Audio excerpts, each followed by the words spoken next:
ഞാൻ Ramesh Sivaraman. Prime time ന്യൂസിലേക്ക് വിശദമായി. രാജ്യസഭാ തെരഞ്ഞെടുപ്പിൽ കുതിരക്കച്ചടവും കൂറുമാറ്റവും. ഹിമാചൽ പ്രദേശിൽ 6 കോൺഗ്രസ് MLA-മാർ ക്രോസ് വോട്ട് ചെയ്തതോടെ സർക്കാർ പ്രതിസന്ധിയിലായി.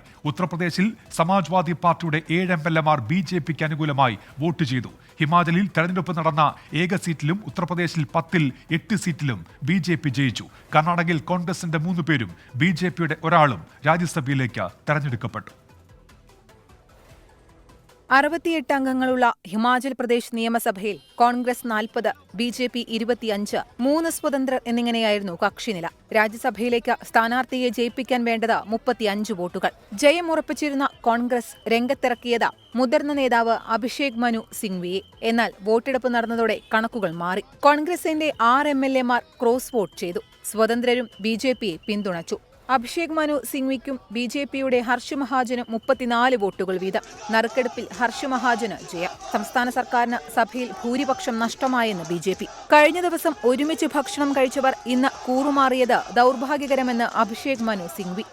The 9 persons, because they've taught me a lot about human nature, its fickleness or its resoluteness.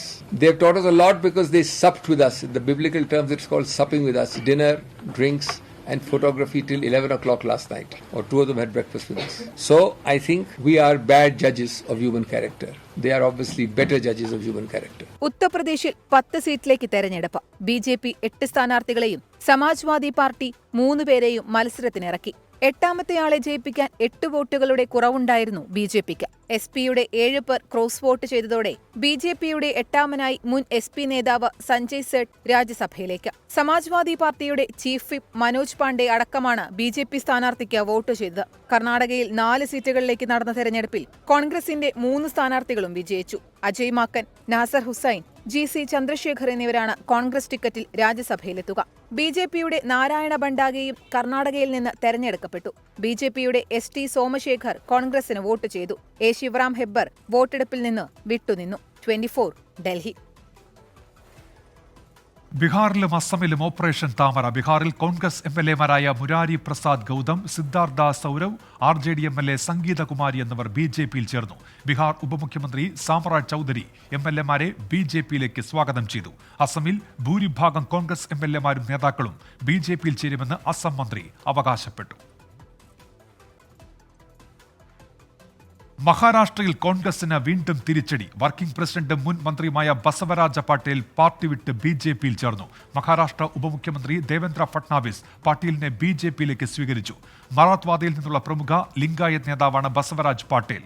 മാസങ്ങളായി കോൺഗ്രസ് സംസ്ഥാന നേതൃത്വവുമായി പാട്ടീൽ അകൽച്ചയിലായിരുന്നു. കഴിഞ്ഞ 1 മാസത്തിനിടെ മഹാരാഷ്ട്രയിൽ നിന്ന് കോൺഗ്രസ് വിടുന്ന 4ാമത്തെ നേതാവാണ്.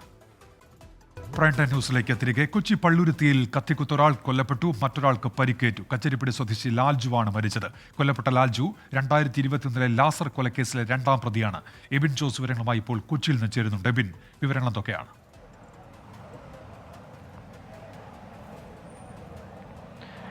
ഉന്മേഷ്, രാത്രി 8 മണിയോടെയായിരുന്നു ഈ സംഭവം ഉണ്ടായത്. നമ്മളിപ്പോൾ ആ സ്ഥലത്താണ് നിൽക്കുന്നത്. ഈ കാണുന്ന സ്ഥലത്ത് വെച്ചാണ് ഈ ലാൽജുവിന് കുത്തേൽക്കുന്നത്. കൂടെ ജോജി എന്ന ആൾക്കും കുത്തേൽക്കുണ്ടായി. ഫാജിസ് എന്ന് പറയുന്ന ആളാണ് ഇപ്പോൾ ഈ ആക്രമണത്തിന് പിന്നിൽ നിന്നാണ് നമുക്ക് മനസ്സിലാക്കാൻ സാധിക്കുന്നത്. ഈ കൊല്ലപ്പെട്ട ലാൽജു ക്രിമിനൽ കേസുകളിൽ പ്രതിയാണ്. 2021 ഒരു കൊലപാതക കേസുമായി ബന്ധപ്പെട്ട പ്രതിയാണ്. കുത്തേറ്റ ലാൽജുവിനെ ആശുപത്രിയിലെത്തിക്കുകയും മരണം സംഭവിക്കുകയായിരുന്നു. ജോജി പരിക്കുകളോടെ ഇപ്പോൾ ആശുപത്രിയിൽ ചികിത്സയിലാണ്. ഫാജിസ് എന്നയാളാണ് ഈ കൊലയ്ക്ക് പിന്നിൽ എന്നാണ് നമുക്ക് മനസ്സിലാക്കാൻ സാധിക്കുന്നത്. പ്രദേശവാസികളടക്കം പറയുന്നത് അങ്ങനെയാണ്. ഏതായാലും പോലീസ് സ്ഥലത്ത് എത്തിയിട്ടുണ്ട്. നമുക്കിപ്പോൾ ഇവിടുത്തെ ഡിവിഷൻ കൗൺസിലർ നമ്മളോടൊപ്പം ചേരുന്നുണ്ട്. ഇത് എപ്പോഴായിരുന്നു സംഭവം? എങ്ങനെയാണ് ഇത്? പ്രതികളൊക്കെ ഇവിടെയുള്ള ആളുകളാണോ? പ്രതി ഇവിടെയുള്ള ആളാണെന്നാണ് അറിയാൻ കഴിഞ്ഞത്. രാത്രി ഒരു 8 മണിക്ക് ശേഷമാണ് സംഭവം ഉണ്ടായിരിക്കുന്നത്. ഇത് ലഹരി അങ്ങനെ എന്തെങ്കിലും പ്രശ്നമുള്ള ആണോ? അങ്ങനെ എന്തെങ്കിലുമൊക്കെ സംഭവത്തിന് പിന്നിലുണ്ടോ? അങ്ങനെ തന്നെയാണ് ഇവിടെ പറഞ്ഞു കേട്ടത്. സംഭവം നടക്കുമ്പോൾ ഞാനിവിടെ ഇല്ല. ഇവിടെ എത്തുമ്പോൾ സംഭവം കഴിഞ്ഞിരുന്നു. പോലീസുണ്ട്, നാട്ടുകാരുണ്ട്. അപ്പോൾ അവരുടെ സംസാരത്തിൽ നിന്ന് അവർ നൽകിയ വിവരങ്ങളിൽ നിന്ന് അറിഞ്ഞത് ലഹരി സംഘങ്ങളിൽ തന്നെയുള്ള ആളുകൾ തമ്മിലുള്ള തർക്കങ്ങളും മൽപ്പിടുത്തത്തിലുമാണ്. അതിൻ്റെ ഒരു ഫലമായിട്ടാണ് കത്തിക്കുത്ത് നടന്നുള്ളതെന്നാണ് ഇവിടെ നിന്ന് അറിയാൻ കഴിഞ്ഞത്. നേരത്തെ ഇത്തരം എന്തെങ്കിലും സംഭവങ്ങൾ ഈ പ്രദേശത്ത് ഉണ്ടായിട്ടുണ്ടോ? അങ്ങനെ ഈ അടുത്ത കാലത്തെങ്ങും അങ്ങനെ ഒരു സംഭവം ഉണ്ടായിട്ടില്ല, ഈ പ്രദേശത്ത് ഉണ്ടായിട്ടില്ല. ഏതായാലും പ്രദേശവാസികൾ പറയുന്നതനുസരിച്ച് ഈ കൊല്ലപ്പെട്ടയാളും അതുപോലെ തന്നെ മറ്റ് ആക്രമിയൊക്കെ ഉള്ള ആളുകളെല്ലാം തന്നെ ക്രിമിനൽ കേസുകളിൽ പ്രതികളായിട്ടുള്ള ആളുകളാണ്. അതോടൊപ്പം തന്നെ ലഹരി കേസുകളിലും പ്രതികളാണ് എന്നൊക്കെയാണ് സൂചനകൾ ലഭിക്കുന്നത്. ഏതായാലും പോലീസ് സ്ഥലത്തെത്തി വിശദമായ അന്വേഷണം ആരംഭിച്ചിട്ടുണ്ട്. ഉമേഷ്. ഇബിൻ ജോസാണ് വിവരങ്ങൾ നൽകിയത്. ലഹരി സംഘങ്ങൾ ഏറ്റുമുട്ടി ഒരാൾ കൊല്ലപ്പെട്ടു. പൗരത്വ നിയമ ഭേദഗതി നടപ്പാക്കുന്നതിന് ആഭ്യന്തര മന്ത്രാലയം ഉടൻ വിജ്ഞാപനം ഇറക്കുമെന്ന് സൂചന. ലോക്സഭാ തെരഞ്ഞെടുപ്പിന് മാതൃകാ പെരുമാറ്റച്ചട്ടം നിലവിൽ വരുന്നതിന് മുൻപ് വിജ്ഞാപനം ഇറക്കാനാണ് നീക്കം. മാർച്ച് 2-ാം വാരം തെരഞ്ഞെടുപ്പ് പ്രഖ്യാപനം ഉണ്ടാകുമെന്ന റിപ്പോർട്ടുകൾക്കിടെയാണ് പൗരത്വ ഭേദഗതി നിയമത്തിന്റെ വിജ്ഞാപനം അടുത്തയാഴ്ച ഇറക്കാൻ നീക്കം നടക്കുന്നത്. പൗരത്വത്തിന് അപേക്ഷിക്കാനുള്ള ഓൺലൈൻ പോർട്ടൽ കേന്ദ്രം സജ്ജമാക്കും. പ്രതിപക്ഷ സംസ്ഥാനങ്ങളിൽ നിന്ന് ഉയർന്ന എതിർപ്പ് മറികടക്കാനാണ് പൗരത്വത്തിനുള്ള രജിസ്ട്രേഷൻ നടപടിക്രമങ്ങൾ ഓൺലൈൻ മുഖേനയാക്കുന്നത്. ബംഗ്ലാദേശ്, പാകിസ്ഥാൻ, അഫ്ഗാനിസ്ഥാൻ എന്നിവിടങ്ങളിൽ നിന്ന് 2014 ഡിസംബർ 31 മുൻപ് കുടിയേറിയ ഹിന്ദു, സിഖ്, ജെയിൻ, ബുദ്ധ, പാഴ്സി, ക്രിസ്ത്യൻ വിഭാഗങ്ങളെയാണ് പൗരത്വത്തിന് പരിഗണിക്കുക. 2019 പാസാക്കിയ നിയമത്തിനെതിരെ രാജ്യവ്യാപക പ്രതിഷേധം ഉയർന്നിരുന്നു. പൗരത്വം നൽകുന്നതിനായി മതം പരിഗണിക്കുന്നുവെന്ന് ചൂണ്ടിക്കാണിച്ചാണ് പ്രതിഷേധങ്ങൾ. 24 ഡൽഹി. മണിപ്പൂരിൽ വീണ്ടും സംഘർഷം. ഇംഫാൽ ഈസ്റ്റിൽ ഉന്നത പോലീസ് ഉദ്യോഗസ്ഥന്റെ വീടിന് നേരെ ആക്രമണമുണ്ടായി. 4 വാഹനങ്ങൾ തകർത്തു.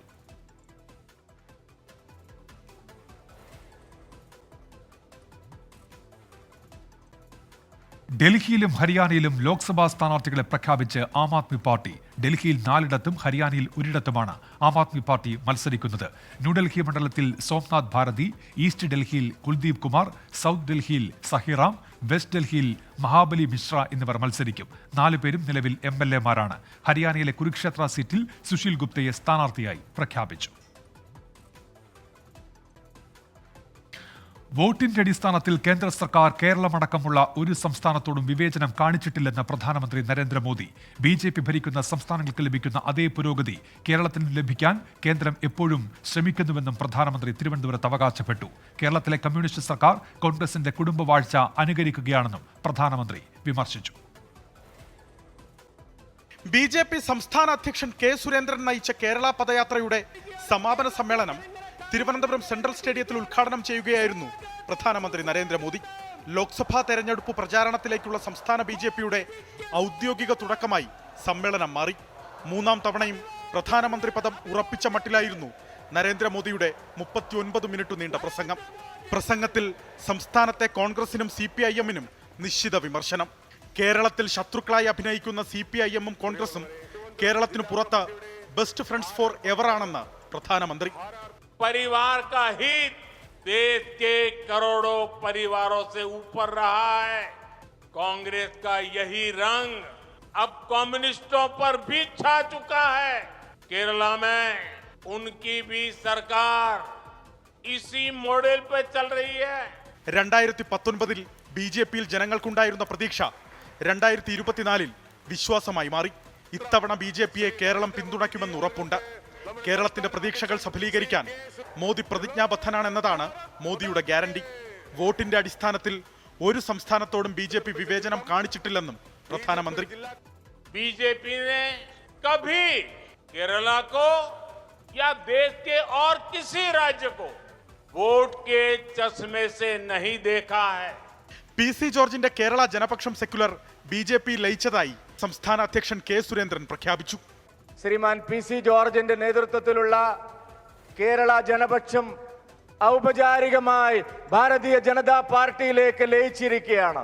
ശബരിമല ഉൾപ്പെടുന്ന പ്രദേശം കേന്ദ്ര സർക്കാർ ഏറ്റെടുക്കണമെന്നും തിരുവനന്തപുരത്ത് ഹൈക്കോടതി ബെഞ്ച് സ്ഥാപിക്കണമെന്നും PC ജോർജ്. നമ്മുടെ ശബരിമല, ആ ശബരിമലയിൽ വിശ്വാസം തകർക്കപ്പെടുന്ന സാഹചര്യം മേലിൽ കേരളത്തിൽ ഉണ്ടാവാതിരിക്കാൻ ആ ശബരിമല ഉൾപ്പെട്ട പ്രദേശം കേന്ദ്ര ഗവൺമെന്റ് ഏറ്റെടുക്കണം എന്നാണ് എൻ്റെ അഭ്യർത്ഥന. പ്രവർത്തകരുടെ വൻ കരഘോഷത്തോടെ വേദിയിലേക്ക് എത്തിയ സുരേഷ് ഗോപിക്ക് സംസാരിക്കാൻ അവസരം നൽകാതിരുന്നത് കല്ലുകടിയായി. ഇക്കൊല്ലം ഇതാ 3-ാം തവണയും പ്രധാനമന്ത്രി നരേന്ദ്രമോദി കേരളത്തിൽ. കോൺഗ്രസിനെയും CPIM-നെയും അവർ നേതൃത്വം നൽകുന്ന മുന്നണികളെയും കടന്നാക്രമിച്ചുകൊണ്ട് നരേന്ദ്രമോദി BJP-യുടെ സംസ്ഥാന തെരഞ്ഞെടുപ്പ് പ്രചാരണത്തിന് തുടക്കം കുറിച്ചിരിക്കുന്നു. 370-ലധികം സീറ്റ് നേടുന്നതിനായി കേരളത്തിൽ നിന്നുള്ള പിന്തുണ അഭ്യർത്ഥിച്ചാണ് നരേന്ദ്രമോദി വേദി വിട്ടത്. മനീഷിനൊപ്പം അലക്സ് റാം മുഹമ്മദ്, 24, തിരുവനന്തപുരം. പ്രധാനമന്ത്രി നരേന്ദ്രമോദിക്ക് മറുപടിയുമായി മന്ത്രി പി രാജീവ്. കടമെടുക്കാനുള്ള ഭരണഘടനാപരമായ അവകാശത്തെ കേന്ദ്ര സർക്കാർ ഇല്ലാതാക്കുകയാണ്. കേന്ദ്ര സർക്കാർ കേരളത്തിനൊപ്പമാണോ കേരളത്തിന് എതിരാണോ എന്ന് വ്യക്തമാക്കണം. BJPയും കോൺഗ്രസും കേരളത്തിന് വിരുദ്ധമായി നിൽക്കുന്നുവെന്നും പി രാജീവ് പറഞ്ഞു. കേരളത്തെ സംബന്ധിച്ച് ഇപ്പോൾ ഭരണഘടനാപരമായി തന്നെ കടമെടുക്കാനുള്ള അവകാശം അത് പൂർണ്ണമായിട്ടും ഇല്ലാതാക്കുന്നു, സാമ്പത്തികമായി ഞെരുക്കുന്നു. അതിൻ്റെ ഭാഗമായി ഇപ്പോൾ വല്ലാത്തൊരവസ്ഥയിലേക്ക് സംസ്ഥാനത്ത് എത്തിക്കാൻ ശ്രമിക്കുന്നു. കേരളത്തിനൊപ്പമാണോ അല്ലയോ? കേരളത്തിന് വിരുദ്ധമായി BJP കോൺഗ്രസ് നിൽക്കുന്നു. കേരളത്തിനൊപ്പം ഇടതുപക്ഷ ജനാധിപത്യ മുന്നണി ജനങ്ങളെ അണിനിരത്താൻ ശ്രമിക്കുന്നു. ക്രൂരതയ്ക്ക് ഇരട്ടി ശിക്ഷ.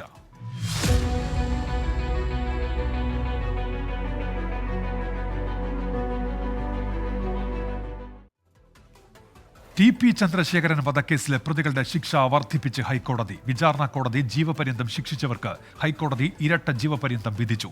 ശിക്ഷാ കാലാവധി കഴിയും വരെ പ്രതികൾക്ക് പരോൾ പോലും അനുവദിക്കരുത് എന്നും ഹൈക്കോടതി ഉത്തരവിട്ടു. കടുത്ത ശിക്ഷ തന്നെ ഉറപ്പാക്കാൻ സുപ്രീം കോടതിയെ സമീപിക്കുമെന്ന് KK രമ MLA പ്രതികരിച്ചു. കേസിൽ 1 മുതൽ 5 വരെയുള്ള പ്രതികൾക്കും 7ാം പ്രതിക്കുമാണ് ഇരട്ട ജീവപര്യന്തം. MC Anoop, Kirmani Manoj, Kodi Suni, TK Rajeesh, Muhammad Shafi, KG Shinoj എന്നിവർ ഇരട്ട ജീവപര്യന്തം അനുഭവിക്കണം. ശിക്ഷാ കാലാവധിയിൽ ഇളവോ പരോളോ പാടില്ല. 8ാം പ്രതി KC രാമചന്ദ്രൻ, 11ാം പ്രതി മനോജൻ എന്നിവരും ഇളവില്ലാതെ 20 വർഷം ശിക്ഷ അനുഭവിക്കണം. പ്രതികൾ നിലവിൽ അനുഭവിച്ചുകൊണ്ടിരിക്കുന്ന ശിക്ഷാ കാലാവധി കൂടി ചേർത്താണിത്. വിചാരണ കോടതി കുറ്റവിമുക്തരാക്കിയ KK കൃഷ്ണനും ജ്യോതി ബാബുവിനും ഹൈക്കോടതി ജീവപര്യന്തം ശിക്ഷ വിധിച്ചു. കേസിലെ 6ാം പ്രതി S സിജിത്തിന് ജീവപര്യന്തവും 6 മാസം തടവും. പ്രതികൾ TP ചന്ദ്രശേഖരന്റെ ഭാര്യ KK രമയ്ക്ക് 7.5 ലക്ഷം രൂപയും മകൻ അഭിനന്ദിന് 5 ലക്ഷം രൂപയും നഷ്ടപരിഹാരം നൽകണമെന്നും കോടതി ഉത്തരവിട്ടു. കോടതി വിധി സ്വാഗതം ചെയ്യുന്നുവെന്നും നിയമ പോരാട്ടം തുടരുമെന്നും KK രമ. നല്ല വിധിയാണ്, സ്വാഗതം ചെയ്യാണ്. ചില പ്രതികൾക്ക് ഇരട്ട ജീവപര്യന്തമാണ് കിട്ടിയിരിക്കുന്നത്. നേരത്തെ വിചാരണ കോടതി ഗൂഢാലോചന ചുമത്താത്ത ആളുകൾക്ക് കൂടി ഗൂഢാലോചന ചുമത്തി ശിക്ഷ വിധിച്ചിരിക്കുകയാണ്. നല്ല ശിക്ഷാവിധിയാണ് കിട്ടിയത്. കുടുംബത്തിലെ സാഹചര്യവും ആരോഗ്യനിലയും പരിഗണിച്ച് ശിക്ഷാ ഇളവ് നൽകണമെന്ന പ്രതികളുടെ ആവശ്യവും കോടതി തള്ളി. പ്രാകൃതമായ കൊലപാതകമാണ് നടന്നതെന്ന് കോടതി വിലയിരുത്തി. 24 കൊച്ചി. TP ചന്ദ്രശേഖരൻ വധക്കേസിലെ പ്രതികളുടെ ശിക്ഷാവിധി ഉയർത്തിയതിലൂടെ CPIMന്റെ വാദങ്ങൾ പൊളിഞ്ഞെന്ന് തിരുവഞ്ചൂർ രാധാകൃഷ്ണൻ. ഗൂഢാലോചന കേസുകളിൽ വിശദമായ അന്വേഷണം വേണം. വ്യാജ പ്രചാരണം എന്തിനായിരുന്നുവെന്ന് CPIM വ്യക്തമാക്കണമെന്നും തിരുവഞ്ചൂർ രാധാകൃഷ്ണൻ ആവശ്യപ്പെട്ടു. അതേസമയം കേസിൽ CPIMന് പങ്കില്ലെന്ന് LDF കൺവീനർ EP ജയരാജൻ വ്യക്തമാക്കി. നിരപരാധികളായ പാർട്ടി നേതാക്കളെ കേസിൽപ്പെടുത്തുകയായിരുന്നു. PK കുഞ്ഞനന്ദൻ ഒരാളെപ്പോലും വേദനിപ്പിക്കാത്തയാളാണ്. സഖാക്കളുടെ നിരപരാധിത്വം തെളിയിക്കാൻ പാർട്ടിക്ക് ബാധ്യതയുണ്ടെന്നും EP ജയരാജൻ പറഞ്ഞു. അതുമായിട്ട് പാർട്ടിക്ക് ഒരു ബന്ധവും ഉണ്ടായിരുന്നില്ല. പക്ഷെ അന്ന് UDF ആ കൊലപാതകത്തിൽ പാർട്ടി സഖാക്കളെ, പാർട്ടി നേതാക്കന്മാരെ ഉൾപ്പെടുത്തി പാർട്ടിയെ അതിലേക്ക് വലിച്ചിഴച്ചു. അങ്ങനെ വന്നപ്പോൾ പാർട്ടിക്ക് ഇടപെടേണ്ടി വന്നു. നിരപരാധികളായിട്ടുള്ള പാർട്ടി നേതാക്കളെയും CPM പ്രവർത്തകരെയും അനാവശ്യമായൊരു കേസിൽപ്പെടുത്തിയാൽ ആ കേസിൽ CPM ഇടപെടേണ്ടി വന്നു. അങ്ങനെ പാർട്ടി സഖാക്കളെ സംരക്ഷിക്കാനുള്ള നിലപാട് അന്ന് പാർട്ടി സ്വീകരിച്ചിട്ടുണ്ട്. അതേ നിലപാട് സ്വീകരിക്കുന്നുണ്ട്. ഇപ്പോൾ കോടതി വിധി വന്നിട്ടുണ്ട്. ആ കോടതി വിധി നല്ലവണ്ണം പഠിച്ച് ആവശ്യമായിട്ടുള്ള നടപടികൾ സ്വീകരിക്കും. യഥാർത്ഥത്തിൽ ഈ വിധി നീതിയാണ്, ന്യായമാണെന്നുള്ളതാണ് എൻ്റെ അഭിപ്രായം. ഈ വിധിയിലൂടെ 2 പ്രധാനപ്പെട്ട കാര്യങ്ങൾ പുറത്തു വന്നു. ഒന്ന്, അതിനിഷ്ഠൂരമായ ഒരു കൊലപാതകമാണ് എന്നുള്ളത് ഹൈക്കോടതിയും ശരിവെച്ചു. രണ്ടാമത്തെ കാര്യം, ഇത് രാഷ്ട്രീയ പ്രേരിതമായി നടത്തിയിട്ടുള്ള ഒരു അന്വേഷണമാണ്. അതുകൊണ്ട് നിരപരാധികളെ കുറ്റക്കാരാക്കുകയാണ്, വ്യാജ തെളിവുകളുണ്ടാക്കി. ഇതൊക്കെയായിരുന്നു CPM അന്നത്തെ ഗവൺമെന്റിനെതിരായിട്ടും ഞങ്ങൾക്കെതിരായിട്ടും പറഞ്ഞ ആക്ഷേപങ്ങളും. അതെല്ലാം പൊളിഞ്ഞു. 2012 മെയ് 4-നാണ് TP ചന്ദ്രശേഖരൻ കൊല്ലപ്പെട്ടത്. സംസ്ഥാനം നടങ്ങിയ രാഷ്ട്രീയ കൊലയിൽ 12 വർഷത്തിനു ശേഷം ഹൈക്കോടതിയുടെ സുപ്രധാന വിധി. പഞ്ചായത്ത് പ്രസിഡന്റ് പദവിയെ ചൊല്ലി CPIMൽ ഉണ്ടായ പ്രാദേശിക തർക്കത്തിൽ തുടങ്ങി ഹൈക്കോടതിയുടെ ഇടപെടൽ വരെ നീളുന്ന നാൾവഴിയിലേക്ക്. ഒഞ്ചിയം സമരഭൂമിയിലെ പാർട്ടിയെ പിളർത്തിയതോടെയാണ് TP ചന്ദ്രശേഖരൻ CPIMന് കണ്ണിലെ കരടായത്. ഏറാമല പഞ്ചായത്തിലെ അധികാര തർക്കം കമ്മ്യൂണിസ്റ്റ് ഹൃദയഭൂമിയിലെ പാർട്ടിയെ പിളർത്തി. ചന്ദ്രശേഖരനും അനുയായികളും റവല്യൂഷണറി മാർക്സിസ്റ്റ് പാർട്ടി എന്ന പേരിൽ സ്വന്തം പ്രസ്ഥാനമുണ്ടാക്കി. 2009 ലോക്സഭാ തെരഞ്ഞെടുപ്പിൽ ചന്ദ്രശേഖരൻ മത്സരിച്ചു. 3 പതിറ്റാണ്ടിനിടെ ആദ്യമായി CPIM വടകരയിൽ തോറ്റു. 2009 തന്നെ TPയെ വധിക്കാൻ ഗൂഢാലോചന നടന്നു. ശ്രമങ്ങൾ പലതവണ പരാജയപ്പെട്ടു. ഒടുവിൽ കൊട്ടേഷൻ സംഘം ലക്ഷ്യം കണ്ടത് 2012 മെയ് 4-ന് രാത്രി 10:15 വടകര വള്ളിക്കാട് ജംഗ്ഷനിൽ TP ചന്ദ്രശേഖരന്റെ ബൈക്കിൽ ഇന്നോവ കാർ എടുപ്പിച്ച് വീഴ്ത്തി. ബോംബെറിഞ്ഞ് ഭീകരാന്തരീക്ഷമുണ്ടാക്കി. തുടർന്ന് നിഷ്ഠൂരമായി വെട്ടിക്കൊലപ്പെടുത്തി. കേരളം വിറങ്ങലിച്ച വാർത്ത. പിറ്റേ ദിവസം തന്നെ തലശ്ശേരി ചൊക്ലിയിൽ നിന്ന് ഇന്നോവ കാർ കണ്ടെത്തി. പ്രത്യേക അന്വേഷണ സംഘത്തെ സർക്കാർ നിയോഗിച്ചു. മെയ് 23-ന് കൊലയാളി സംഘത്തിലെ സിജിത്ത് പിടിയിൽ. ജൂലൈ 7-ന് TK രജീഷും അറസ്റ്റിൽ. ജൂലൈ 14-ന് പാർട്ടി ശക്തി കേന്ദ്രമായ കണ്ണൂർ തില്ലങ്കേരിയിലെ മുടക്കോഴിമലയിൽ ഒളിവിൽ കഴിഞ്ഞ കൊടിസുനി അടക്കമുള്ള കൊട്ടേഷൻ സംഘത്തെ പോലീസ് സാഹസികമായി അറസ്റ്റ് ചെയ്തു. രാജ്യത്തെ വിവിധ സ്ഥലങ്ങളിലായിരുന്നു കൊട്ടേഷൻ സംഘാംഗങ്ങൾ കൊലയ്ക്കായി സംഗമിച്ചതെന്ന് വ്യക്തമായി. 2014 ജനുവരി 23-ന് 36 പ്രതികളിൽ 12 പേരെ വിചാരണ കോടതി കുറ്റക്കാരെ പ്രഖ്യാപിച്ചു. 11 പേർക്ക് ജീവപര്യന്തം തടവ് ശിക്ഷ, ഒരാൾക്ക് 3 വർഷം തടവ്. ഇതിനിടെ ഇടതുഭരണത്തിന്റെ തണലിൽ പ്രതികൾക്ക് വാരിക്കോരി പരോൾ ലഭിച്ചു. കൂടുതൽ കുറ്റകൃത്യങ്ങളിൽ പ്രതികൾ ആരോപണ വിധേയരായി. ഒടുവിൽ സെഷൻസ് കോടതി വെറുതെ വിട്ട 2 പ്രാദേശിക CPIM നേതാക്കൾക്കും ശിക്ഷ. 6 പ്രതികൾക്ക് ഇരട്ടി ശിക്ഷയും.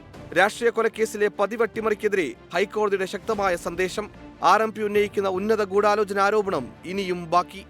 24 കണ്ണൂർ. സ്ഥാനാർത്ഥികൾ തയ്യാർ.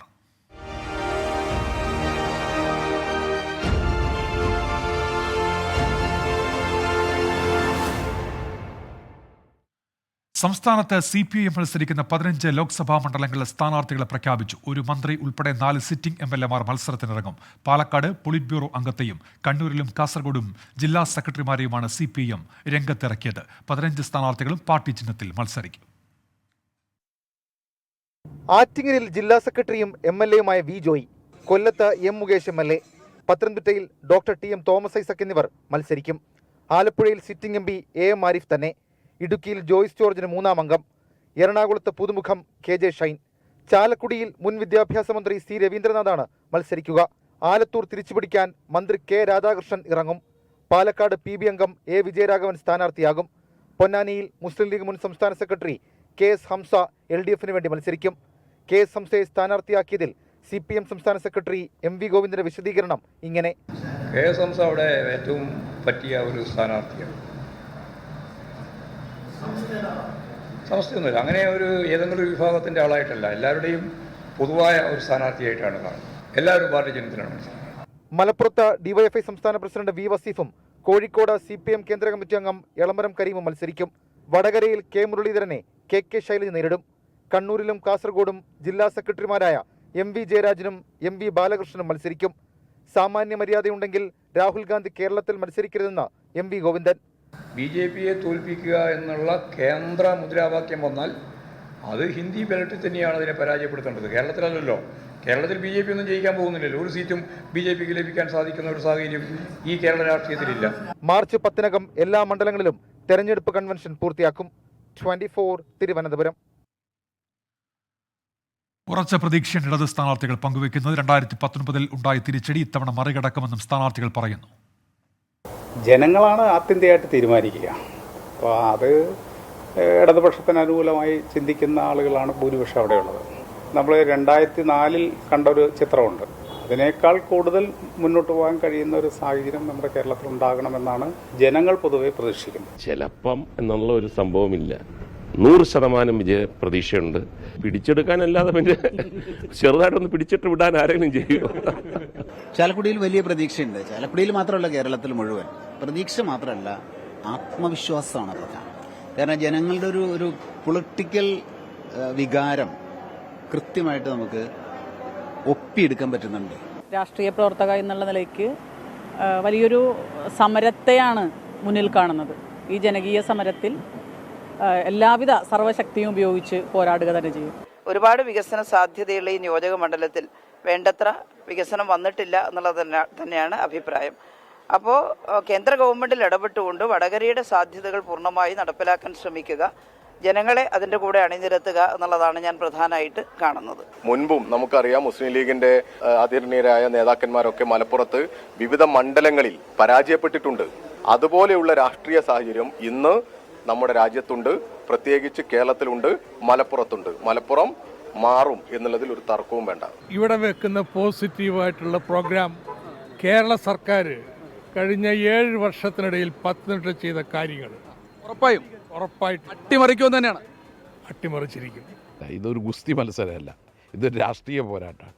അതുകൊണ്ട് രാഷ്ട്രീയ നയങ്ങൾ ജനങ്ങളുടെ മുമ്പിൽ ഞങ്ങൾ അവതരിപ്പിക്കും. അത് ഇടതുപക്ഷത്തിൻ്റെ നന്മ നിറഞ്ഞ രാഷ്ട്രീയമാണ് ജനങ്ങളുടെ മുമ്പിൽ അവതരിപ്പിക്കും. ലോക്സഭാ തെരഞ്ഞെടുപ്പിൽ മുസ്ലിം ലീഗിന് 3-ാം സീറ്റിന് പകരം രാജ്യസഭാ സീറ്റ് നൽകാമെന്ന കോൺഗ്രസ് നിർദ്ദേശത്തിൽ പാണക്കാട് സാദിഖ് അലി തങ്ങളുമായി ലീഗ് നേതാക്കൾ കൂടിക്കാഴ്ച നടത്തി. കോൺഗ്രസ് ലീഗ് ഉഭയകക്ഷി ചർച്ചയുടെ വിശദാംശങ്ങൾ നേതാക്കൾ പാണക്കാടെത്തി സാദിഖ് അലി തങ്ങളെ ധരിപ്പിച്ചതായി അറിയിച്ചു. ഇതിനിടെ സീറ്റ് ആവശ്യപ്പെട്ട് യൂത്ത് ലീഗും രംഗത്തെത്തി. 3-ാം സീറ്റിന് പകരം ഒഴിവ് വരുന്ന രാജ്യസഭാ സീറ്റ് നൽകാമെന്ന കോൺഗ്രസ് നിർദ്ദേശം PK Kunhalikutty, ET Muhammad Basheer MP എന്നിവർ പാണക്കാടെത്തി സാദിഖ് അലി തങ്ങളെ ധരിപ്പിച്ചു. രാജ്യസഭാ സീറ്റ് ലഭിക്കുന്ന കാര്യത്തിൽ തങ്ങളും തൃപ്തനാണ് എന്നാണ് വിവരം.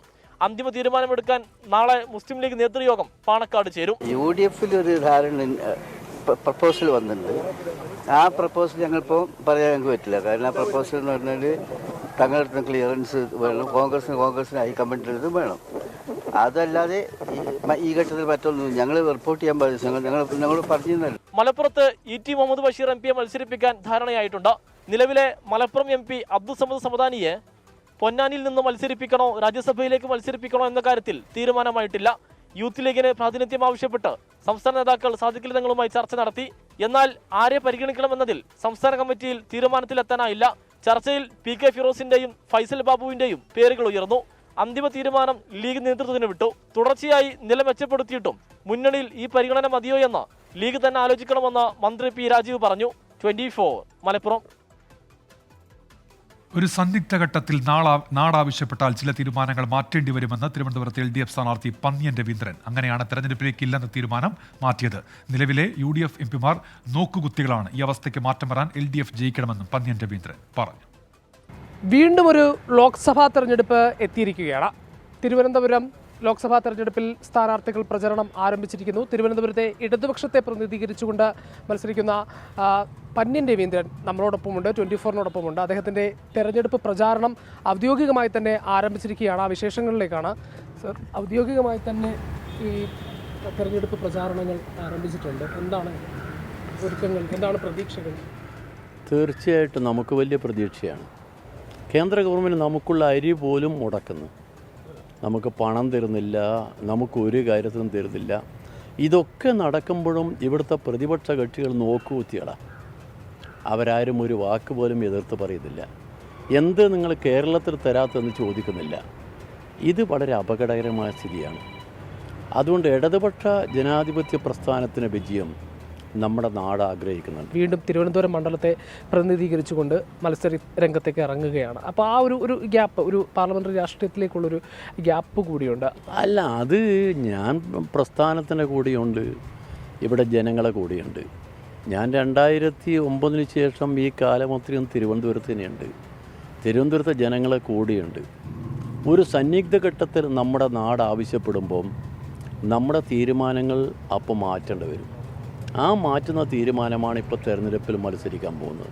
കേന്ദ്ര സർക്കാരിനും BJPക്കും ഏറ്റവും അധികം പ്രതീക്ഷയുള്ളൊരു മണ്ഡലം കൂടിയാണ് തിരുവനന്തപുരം. അതിന് ഈ നരേന്ദ്രമോദി തന്നെ, പ്രധാനമന്ത്രി തന്നെ ഇന്നും ഇവിടെ വന്ന് ആ ഇലക്ഷൻ പ്രചരണം കൂടി മനസ്സിൽ കണ്ടുകൊണ്ടാണ് ഇവിടെ വന്ന് കാടടച്ചൊരു പ്രചരണം കൂടി നടത്തുന്നത്. എല്ലാ പ്രധാനമന്ത്രി പറഞ്ഞതല്ലേ, ഇവിടുത്തെ BJPക്കാർ പറയുന്നതല്ലേ ഇന്ത്യൻ പ്രധാനമന്ത്രിയും പറയുന്നത്. BJPക്കാർ കഴിഞ്ഞ അസംബ്ലി തെരഞ്ഞെടുപ്പിൽ പറഞ്ഞത് എന്താ?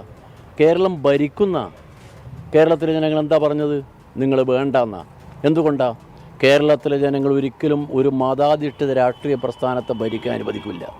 പ്രധാനമന്ത്രിക്ക് പറഞ്ഞു പോയാൽ മതിയല്ലോ. അപ്പോൾ ആ രീതിയിലാണ് പ്രചാരണം. CPയുടെ സ്ഥാനാർത്ഥി ഇടതുപക്ഷത്തെ പ്രതിനിധീകരിച്ചുകൊണ്ട് തിരുവനന്തപുരത്ത് മത്സരിക്കുന്ന പന്ന്യൻ രവീന്ദ്രൻ ഔദ്യോഗികമായി തന്നെ പ്രചാരണം ആരംഭിച്ചു കഴിഞ്ഞിരിക്കുന്നു. ഇനി തെരഞ്ഞെടുപ്പ് ഗോതയിലേക്കാണ്. ക്യാമറാമാൻ സജീവിനും സതീഷിനുമൊപ്പം ഹരികൃഷ്ണൻ, 24 തിരുവനന്തപുരം. പ്രധാനമന്ത്രി നരേന്ദ്രമോദി എത്ര തവണ വന്നാലും BJP കേരളത്തിൽ ജയിക്കില്ലെന്ന് CPI സംസ്ഥാന സെക്രട്ടറി ബിനോയ് വിശ്വം 24നോട്. മോദിയുടെ ഗ്യാരണ്ടിക്ക് കേരളത്തിൽ ഒരു വിലയുമില്ലെന്നും ബിനോയ് വിശ്വം പറഞ്ഞു. 24ന്റെ ആൻസർ പ്ലീസ് പരിപാടിയിലാണ് വിമർശനം. രാഹുൽ ഗാന്ധിയെ കേരളത്തിൽ മത്സരിപ്പിക്കുന്നത് കോൺഗ്രസിന്റെ രാഷ്ട്രീയ വിവേകമില്ലായ്മയാണെന്നും ബിനോയ് വിശ്വം കുറ്റപ്പെടുത്തി.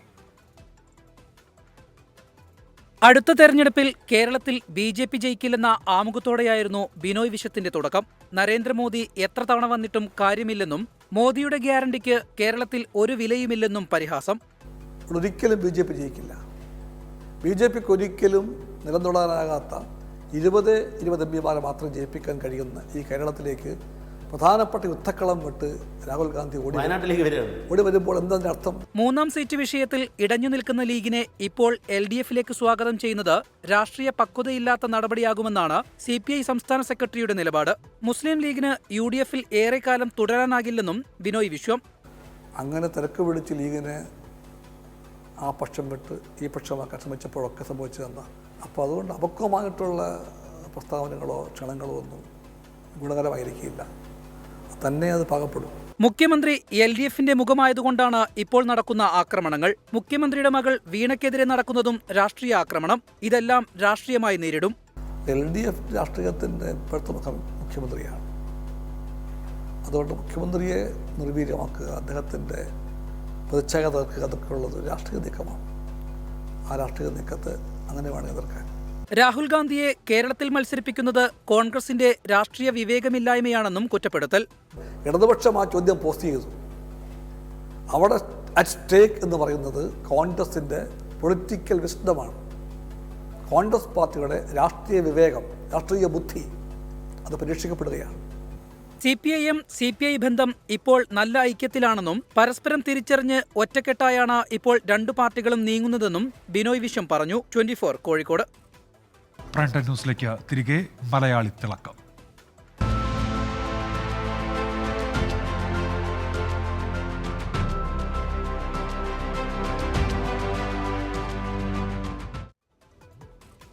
ഇന്ത്യയുടെ അഭിമാന ഗഗൻയാൻ ദൗത്യത്തെ മലയാളി നയിക്കും. പാലക്കാട് സ്വദേശിയായ ഗ്രൂപ്പ് ക്യാപ്റ്റൻ പ്രശാന്ത് ബാലകൃഷ്ണൻ നായരാണ് ദൗത്യസംഘ തലവൻ.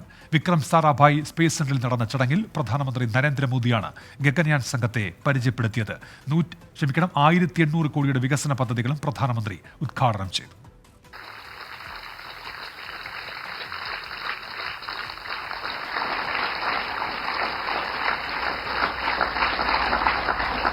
ഈ 4 സംഘമാണ് രാകേഷ് ശർമ്മയ്ക്കൊപ്പം ത്രിവർണ പതാകയുമായി ബഹിരാകാശത്തേക്ക് പറക്കുന്ന ഭാരതീയർ. പ്രശാന്ത് ബി നായർ, അങ്കദ് പ്രതാപ്, അജിത് കൃഷ്ണൻ, ശുഭാൻഷു ശുക്ല. സംഘത്തെ നയിക്കുന്നത് മലയാളിയായ വ്യോമസേന group captain Prashanth B Nair. 2019 മുതൽ തിരശ്ശീലയ്ക്ക് പിന്നിൽ കഠിന പരിശീലനത്തിലായിരുന്ന സംഘത്തെ പരിചയപ്പെടുത്തിയത് പ്രധാനമന്ത്രി നരേന്ദ്രമോദി. അഭിമാനകരമായ നിമിഷമാണിതെന്നും പുതിയ കാലചക്രത്തിന്റെ തുടക്കമാണെന്നും പേരുകൾ പ്രഖ്യാപിച്ച് പ്രധാനമന്ത്രി പറഞ്ഞു. ബഹിരാകാശ യാത്രികരുടെ മുന്നിൽ ഇനിയും ഏറെ പ്രവർത്തനങ്ങൾ ബാക്കിയുണ്ടെന്നും സെൽഫിയും ഓട്ടോഗ്രാഫുമായി അവരെ ബുദ്ധിമുട്ടിക്കരുതെന്നും പ്രധാനമന്ത്രി പറഞ്ഞു. 1800 കോടി രൂപയുടെ വികസന പ്രവർത്തനങ്ങളും പ്രധാനമന്ത്രി രാജ്യത്തിന് സമർപ്പിച്ചു. വിക്രം സാരാഭായ് സ്പേസ് സെന്ററിൽ പുതുതായി സ്ഥാപിച്ച trisonic wind tunnel, Sriharikota Satish Dhawan space സെന്ററിൽ പൂർത്തിയാക്കിയ PSLVക്കുള്ള ഇന്റഗ്രേഷൻ ഫെസിലിറ്റി സെന്റർ, തമിഴ്നാട്ടിലെ മഹേന്ദ്രഗിരിയിൽ സജ്ജീകരിച്ച സെമി ക്രയോജനിക് ഇന്റഗ്രേറ്റഡ് എഞ്ചിനുകൾക്കുള്ള സ്റ്റേജ് ടെസ്റ്റ് ഫെസിലിറ്റി സെന്റർ എന്നിവ ISROയുടെ മുന്നോട്ടുള്ള കുതിപ്പിന് കരുത്താകും. അടുത്ത വർഷം അവസാനത്തോടെ പദ്ധതി യാഥാർത്ഥ്യമാക്കാനാണ് ഇസ്രോയുടെ ശ്രമം. വിക്രം സാരാഭായ് സ്പേസ് സെന്ററിൽ നടന്ന ചടങ്ങിൽ മുഖ്യമന്ത്രി പിണറായി വിജയൻ, ഗവർണർ ആരിഫ് മുഹമ്മദ് ഖാൻ, കേന്ദ്രമന്ത്രി V മുരളീധരൻ എന്നിവർ പങ്കെടുത്തു. അജീഷ് ജയകുമാർ, 24 തിരുവനന്തപുരം. ഗഗൻയാൻ സംഘത്തലവൻ പ്രശാന്ത് ബി നായരുമായുള്ള വിവാഹം കഴിഞ്ഞെന്ന് വെളിപ്പെടുത്തിയ നടി ലെന. ജനുവരി 17 വിവാഹം. ബഹിരാകാശ യാത്ര ഔദ്യോഗികമായി പ്രഖ്യാപിച്ച ശേഷം വിവാഹക്കാലം പങ്കുവയ്ക്കാൻ കാത്തിരിക്കുകയായിരുന്നുവെന്ന് ലെന സമൂഹ മാധ്യമങ്ങളിൽ കുറിച്ചു. ISRO ചെയർമാൻ S സോമനാഥിനൊപ്പം ഗഗൻയാൻ പ്രഖ്യാപന വേദിയിൽ ഇരുവരും നിൽക്കുന്ന ചിത്രങ്ങളും ലെന പുറത്തുവിട്ടു.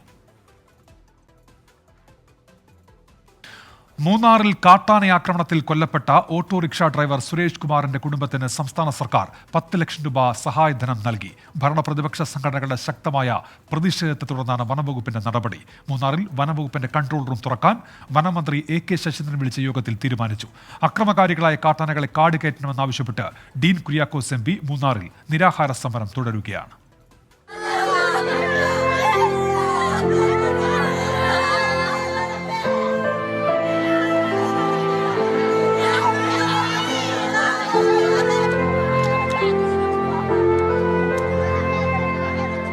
കാട്ടാന ആക്രമണത്തിൽ കൊല്ലപ്പെട്ട സുരേഷ് കുമാറിന്റെ ബന്ധുക്കൾ വിവിധ ആവശ്യങ്ങൾ മുന്നോട്ട് വച്ചിരുന്നു. സർവകക്ഷി യോഗത്തിൽ ഈ ആവശ്യങ്ങൾ വനം വകുപ്പ് പരിഗണിച്ചു. വയനാട് മാതൃകയിൽ RRT സംവിധാനം ഏർപ്പെടുത്താനും ആനത്താരയിൽ ഡ്രോൺ ക്യാമറ സംവിധാനം ഏർപ്പെടുത്താനും വനം മന്ത്രി വിളിച്ച യോഗത്തിൽ തീരുമാനമായി.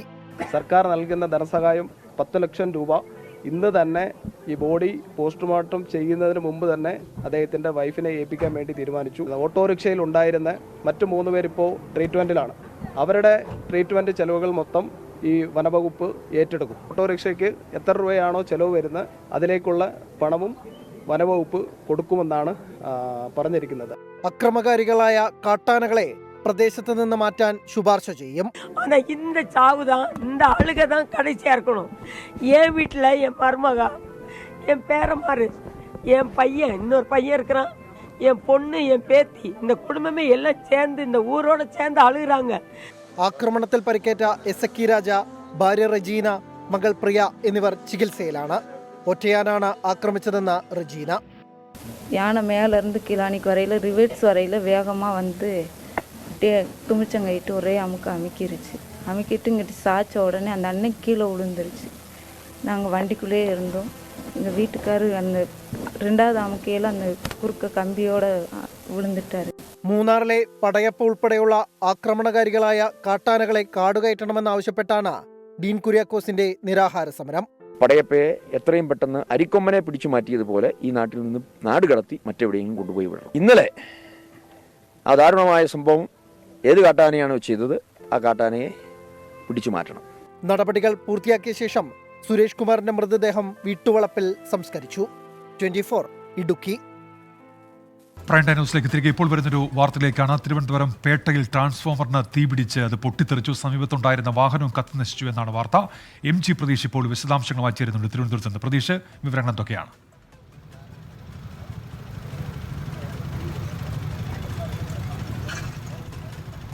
സമീപത്തെ ട്രാൻസ്ഫോമറിനാണ് തീപിടിച്ചത്.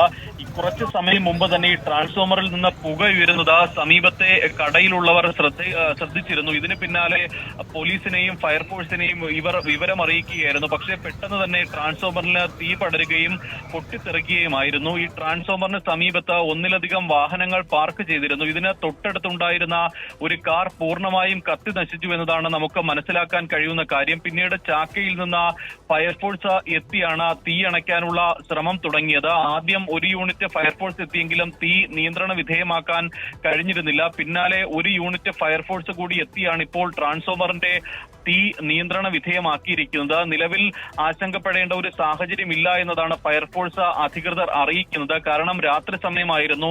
ഈ ബസ് സ്റ്റാൻഡിനോട് സമീപത്തെ ട്രാൻസ്ഫോമർ ആയിരുന്നു. ആ സമയത്ത് ഈ പ്രദേശത്ത് വലിയ ആളുകൾ ഒന്നും ഉണ്ടായിരുന്നില്ല. അതാണ് വലിയ അപകടം ഒഴിവാക്കിയത്. കാരണം പകൽ സമയങ്ങളിൽ ബസ് സ്റ്റാൻഡിനോട് ചേർന്ന ട്രാൻസ്ഫോമറാണ്. ഈ നിരവധി ആളുകൾ നിൽക്കുന്ന സ്ഥലം കൂടിയാണ്. പക്ഷേ ഇപ്പോൾ ആളുകൾ ഒന്നും തന്നെ ഈ സ്ഥലത്ത് ഉണ്ടായിരുന്നില്ല എന്നതാണ് ഏറ്റവും ആശ്വാസകരമായ കാര്യം. വലിയ ഒരു ദുരന്തം, വലിയൊരു അപകടമാണ് ഒഴിവായിരിക്കുന്നത്. ഈ കാറിൽ നിലവിൽ യാത്രക്കാരൊന്നും ഉണ്ടായിരുന്നില്ല എന്നതാണ് നമുക്ക് മനസ്സിലാക്കാൻ കഴിയുന്ന കാര്യം. സമീപത്ത് പാർക്ക് ചെയ്ത് തൊട്ടപ്പുറത്തേക്ക് പോയ സമയത്താണ് ട്രാൻസ്ഫോമർ പൊട്ടിത്തെറിക്കുകയും കാറിലേക്ക് തീ പടരുകയും ചെയ്തിരിക്കുന്നത്. ഇപ്പോൾ തീ നിയന്ത്രണ വിധേയം ആയിട്ടുണ്ട്. ഉന്മേഷ്. MG പ്രതീഷാണ് വിശദാംശങ്ങൾ നൽകിയത്. ഇതോടെ പ്രൈം ടൈം ന്യൂസ് പൂർത്തിയാവുകയാണ്. Good night.